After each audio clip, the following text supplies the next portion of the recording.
Okay, सो इसी से जुड़ा हुआ second problem. Once again welcome in this channel and myself Virendra Mathur. तो चलिए रेजिस्टेंस का सेकंड प्रॉब्लम सॉल्व करते हैं। सीरीज से रिलेटेड प्रॉब्लम, लेकिन बड़ा इंटरेस्टिंग प्रॉब्लम है। प्रॉब्लम हमें ये दे रखा है, this is the electric lamp whose resistance is 8। इस लैंप का सिर्फ इतने का, माय डियर स्टूडेंट्स, इसका रेजिस्टेंस हमें 8 ओम दे रखा है। याद रखिएगा, मैं सिर्फ इसकी बात कर रहा हूँ। 8 ओम ओनली रेजिस्टेंस ऑफ दिस। इसका अकेले का रेजिस्टेंस 8 ओम है। साथ में हमें दे रखा है कंडक्टर। सो कंडक्टर का रेजिस्टेंस, ये जो कंडक्टर आप देख रहे हैं, इस कंडक्टर का रेजिस्टेंस जो हमें दे रखा है वो दे रखा है हमें 2 ओम का। मतलब इसका रेजिस्टेंस 8 ओम का, लैंप का, जिसे उसने लैंप बोला है, लैंप का दे रखा है 8 ओम। और जो कंडक्टर आप देख रहे हैं उसका रेजिस्टेंस कितना है, 2 ओम का। क्वेश्चन की रिक्वायरमेंट क्या है? क्वेश्चन की रिक्वायरमेंट ये है, 5 वोल्ट की बैटरी हमें दे रखी है, 5 वोल्ट बैटरी हमें दे रखा है, और हमसे कुछ बेसिक चीज़ें पूछी गई हैं। उसमें से पहला हमसे पूछा गया है टोटल रेजिस्टेंस ऑफ सर्किट। मतलब पहला केस हमसे पूछा गया है टोटल रेजिस्टेंस ऑफ सर्किट। तो पूरे सर्किट का रेजिस्टेंस कितना होगा हमें निकालना है। तो देखिए बड़ा आसान है हमें इसके टोटल रेजिस्टेंस को फाइंड करना। आप ध्यान से देखिए, दोनों ही सीरीज में लगे हुए हैं। सबसे इंपॉर्टेंट बात, 2 ओम ये लगा हुआ है, 8 ओम ये लगा हुआ। और सीरीज का रूल क्या होता है कि पूरे सर्किट का जो रेजिस्टेंस होगा, आप देख सकते हैं ये रहा और ये रहा। तो आर सीरीज के अंदर R1 प्लस बाय रूल क्या होता है, R2 होता है।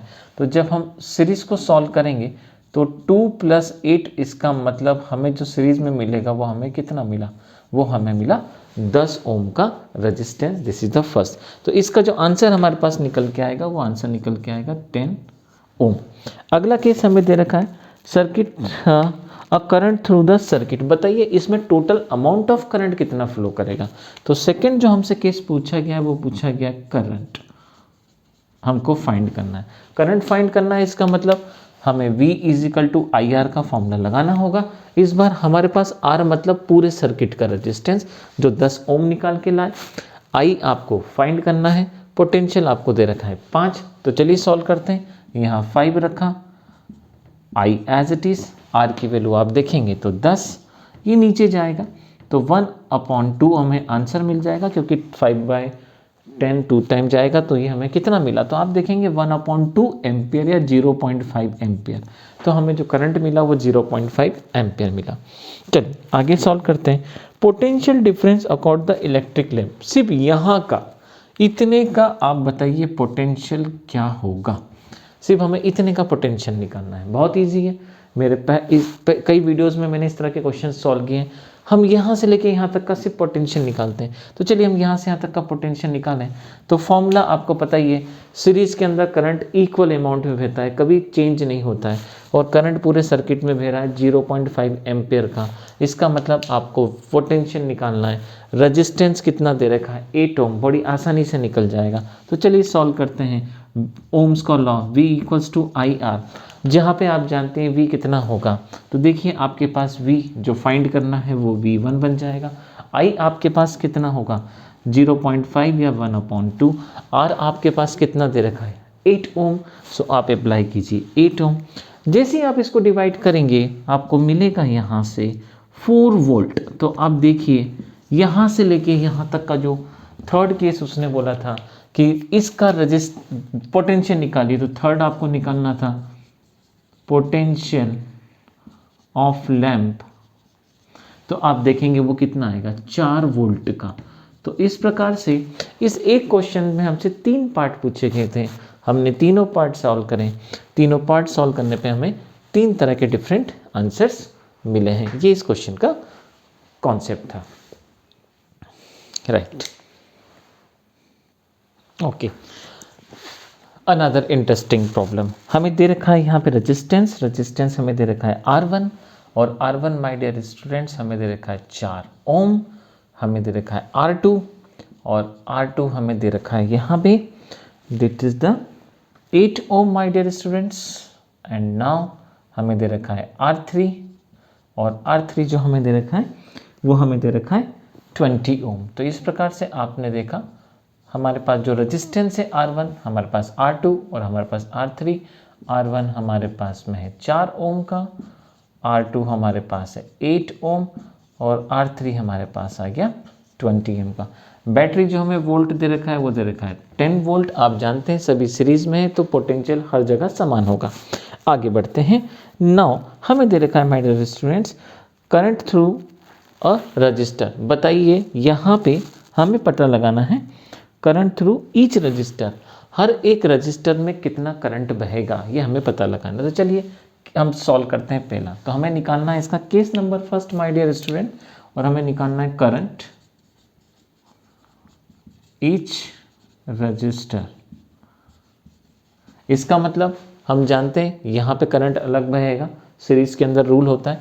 मैं इसको थोड़ा सा स्पेशियस कर देता हूँ ताकि हमें समझ में आ जाए। तो ये रहा आपका R1 इस पॉइंट पे, और हम जानते हैं यहाँ पे जो करंट बहेगा वो 100% I1 होगा।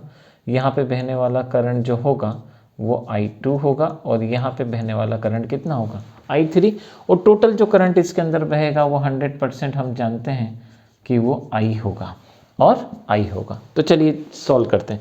हमसे पूछा गया है सिर्फ यहाँ का करंट हमें निकालना है। बहुत सिंपली तरीके से आप भी निकाल सकते हैं। V equals to I R का फॉर्मूला लगाइए।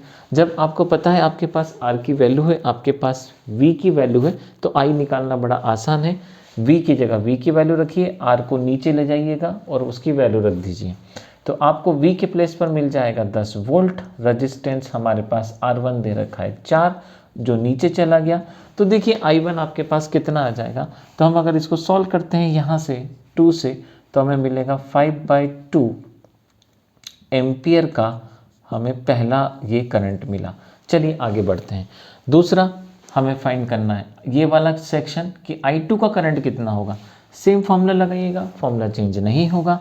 अब आपके पता है पोटेंशियल आपका 10 वोल्ट रहेगा, लेकिन ये वाला रेजिस्टेंस R2 आपके पास 8 है, यहाँ पे 8 यूज़ करें, ये रहा 8, इधर से मिला I2। इसको भी आप सॉल्व करेंगे तो ये सॉल्व करने पे मिलेगा 2 से 5 टाइम्स 4 टाइम एम्पियर, और यहाँ से आपको मिलेगा सेकंड करंट। अब आगे बढ़ते हैं माय डियर स्टूडेंट्स, और थर्ड फेज सॉल्व करते हैं कि यहाँ पे कितने अमाउंट में करंट फ्लो करेगा, मतलब ईच सेक्शन का करंट हमें फाइंड करना है। तो चलिए हम सॉल्व करते हैं। यहाँ का पोटेंशियल 10 वोल्ट, पैरेलल में पोटेंशियल हर जगह समान होगा, बार बार रिपीट कर रहा हूँ मैं। तो यहाँ का पोटेंशियल का फॉर्मूला वही रहेगा, रिपीट नहीं होगा। तो पोटेंशियल हो गया 10, लेकिन ये R जब नीचे जाएगा मतलब ये R यूज़ करना है आपको, क्योंकि आपको I3 की वैल्यू निकालना है। वो आपको दे रखा है my dear student 20 equals to में है I3। सॉल्व करेंगे तो 1/2 एम्पियर। तो आपने क्या देखा, आपने देखा यहाँ पे जो करंट फ्लो कर रहा है I1 वो 5/2 एम्पियर, यहाँ पे एप कर रहा है 5/4 एम्पियर, इस वाले सेक्शन पे एप कितना कर रहा है 1/2 एम्पियर। तो पहला जो उसने पूछा था करंट ऑफ ईच, ये हमने फाइंड कर लिया फर्स्ट केस। सेकंड केस हम सॉल्व करते हैं। Second case total current in the circuit, पूरे सर्किट में कितना करंट फ्लो कर रहा है वो हमें पता लगाना है। तो सेकंड केस जो हमें सॉल्व करना है माय डियर स्टूडेंट, और सेकंड केस है टोटल करंट इन सर्किट। पूरे सर्किट में टोटल कितना करंट बहेगा, तो चलिए हम वो निकालते हैं।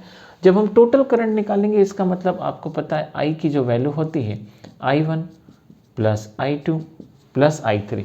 रजिस्टेंस हमारे पास नहीं है, वो हमें निकालना है। प्लस हमें क्या निकालना है, हमें I1 plus I2 plus I3 निकालना है। तो चलिए सॉल्व करते हैं। तो I1 plus I2 plus I3 निकालते हैं। इसका मतलब आपने 5/2 को ऐड करा, आपने 5/4 को ऐड करा, और आपने 1/2 को ऐड करा। अगर इन दोनों को हम ऐड करते हैं तो 6/2 मतलब 3।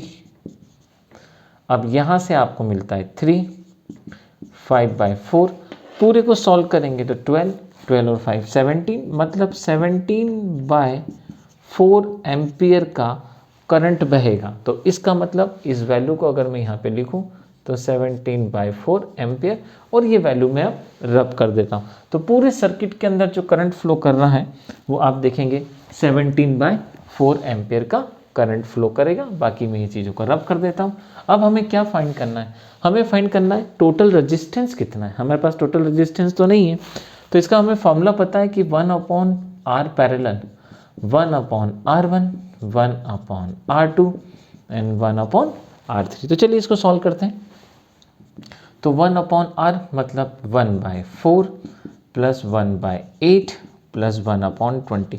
हम जानते हैं पूरे का रेजिस्टेंस, यहाँ पे देखिए एलसीएम 20 आएगा। अगर ये 20 आएगा तो ऊपर 5 हो जाएगा, पर यहाँ पे 20 नहीं आ सकता है, तो कोई बात नहीं, हम इसको अपने तरीके से सॉल्व कर सकते हैं, अपना लॉजिक्स भी लगा सकते हैं। तो अगर मैं यहाँ पे इतने फ्रैक्शन को सॉल्व करता हूँ तो 2 से ऊपर नीचे इनटू कर लूँगा, तो ये मुझे मिलेगा 3/8 प्लस 1/20। हम अपने हिसाब से सॉल्व कर सकते हैं वैल्यू लेके। अब अगर मैं इसका मैथमेटिकल कैलकुलेशन लेता हूँ तो 68 यहाँ से मुझे मिला और यहाँ से मुझे मिल जाएगा